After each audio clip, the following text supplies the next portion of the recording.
উপরে টান দিবেন না ভাই, একটি হাদিস শুনে যান। মানুষ যখন মারা যাবে, কবরের ভিতরে চলে যাবে, তখন 40 কদম যাওয়ার পরে 2টি ফেরেশতা আসবে এবং 3টি প্রশ্ন করবে, ইল্লা মিন সালাসা।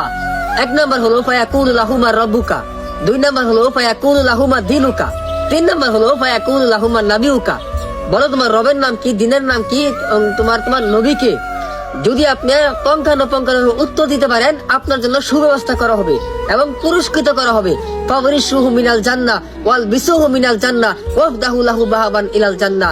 আপনার কবরের ভিতরে জান্নাতের বিছানা দেওয়া হবে, আপনার দেহের ভিতরে জান্নাতের পোশাক পরিধান করা হবে এবং নবীজির কবর পর্যন্ত আপনার কবর থেকে সুন্দর একটি রাস্তা তৈরি করে দেওয়া হবে। বলা হবে তুমি ঘুমাও, কিয়ামত পর্যন্ত ঘুমাও, সুন্দর স্ত্রী নিয়ে যেভাবে বাসর করে ঘুমায় এরকম ঘুমাও। হাদিসে স্পষ্ট দেওয়া আছে। আল্লাহ তাআলা আমাদেরকে এইভাবে পুরোপুরি ভাবে কবরের সামানা সংরক্ষণ করা তৌফিক দিন।